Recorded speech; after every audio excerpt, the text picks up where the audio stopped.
we're talking to our clients, they're talking to us about how can we help them sustainability issues. I see more of that now than I did a year ago or 2 years ago, so that's increasing the agenda. I see it in the boardroom, I see the discussions we're having. For example, when we're doing audit discussions with our clients and audit tenders, one of the things that we're asked nowadays, which we were not asked 2 years ago, is how can you help us with our sustainability agenda? How can you help us with reporting? How can you help us get our message across? We're trying to manage our carbon footprint. We realise that's something important for us to do, and how can KPMG help with that? So that's an agenda we're very happy to talk to, but it's also, it's growing. It's certainly not going backwards in the recession. People sitting around boardroom tables, the executives and the non-executives realise this is an issue that the stakeholders expect them to deal with. So whether that's investors and things like the Carbon Disclosure Project, whether it's government and the government agencies, whether it's the supply chain and the people in supply chain asking more questions now about what your sustainability issues are. So the directors I find around the boardroom tables are very much on their agenda. And you know they know this is an issue that needs to be dealt with, and as I said, there's a triple benefit of energy security, of energy cost, and better carbon result as well that comes from focusing on this. And I just think it's now kind of almost business as usual. It was kind of an exotic thing that people did kind of to the side, kind of was business as usual. Then you tacked on a nice bit of sustainability because it looked nice or something. Now it's actually genuinely becoming part of the way people are managing their business, planning their business, their strategic views of life and all the rest. I think we've just got to take in the sustainability agenda, the carbon agenda, and it is happening. I do think there's a real sense in business terms that this is kind of, if we don't get our act together on this, that this will be damaging for business, not today, tomorrow, but you know, as each of us in our own businesses are stewards of the current business, and we need to pass it on to the next generation, that we'd better look after these things today, because if we don't do that, you know, some of the things we're doing will not be there. Whether it's the sea level change, or whether it's climate adjustment, or whether it's biodiversity issues, all of those things are on the table for people today.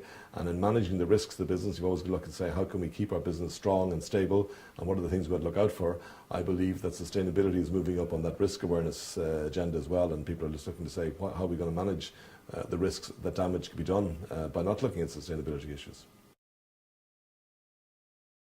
Again, I think that's again an improving trend. I think we are seeing, seeing lots of innovation now, and lots of Irish companies trying to explore areas. There's a real sense that, if you like, from the founding companies of people like Electricity and TR and so on, that there is kind of, Ireland has got the particular advantages of the kind of the wind and the wave and all that kind of stuff, and that there is opportunities in Ireland. We've got some very good research going on in Ireland, and that there are investment opportunities here as well.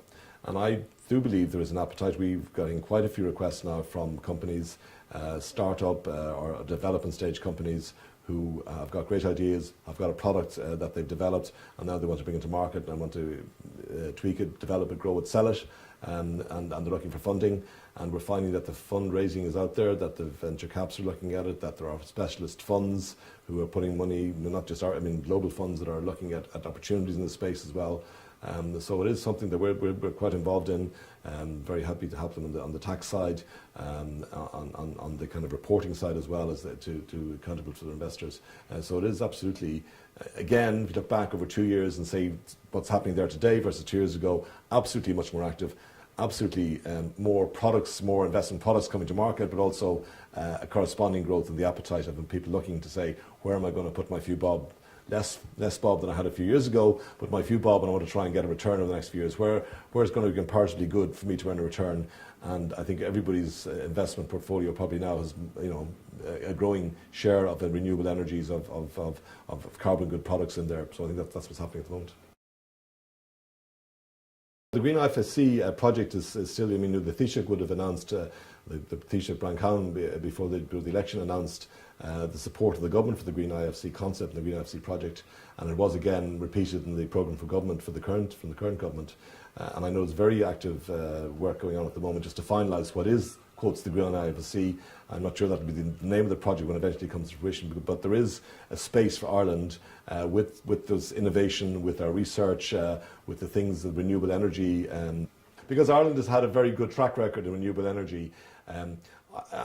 This particular issue that I think we've strengthened, and I think also we've got this great brand called Green as well, that Ireland is associated with green, and people will say Ireland's doing something green. People get that, and then we're not a major world player, we're not deeply embedded in some of the not so green industries you like, So there is actually, I think we are absolutely getting more and more convinced there's a space for Ireland to be involved in financing developments and in exchange issues like carbon exchange and so on. That these and raising finance for renewable companies or packaging renewable things. For example, when people come with some new energy saving product and they say, well, if you buy this energy saving product, you'll save the cost of product and you reduce energy costs over 3 years. And people say that's great, but I don't have the cash today to pay for that product. So can you give me a financing package and say, here's your energy saving project and here's a financing package, which means that we're going to give you finance to buy our product and all the rest. So all of that, not just in Ireland but across Europe as well, is something that we could really develop further skills in Ireland. We've a lot of the things in terms of the legal framework, the accounting and tax framework and all the rest. We need to tweak those a little bit, but there's a lot of good things already here, and packaging all that together and being clear about what it is would be the quotes green IFSC. I think we'll see movement on that this year, and we'll see a proper and full launch of the project, I think, later this year.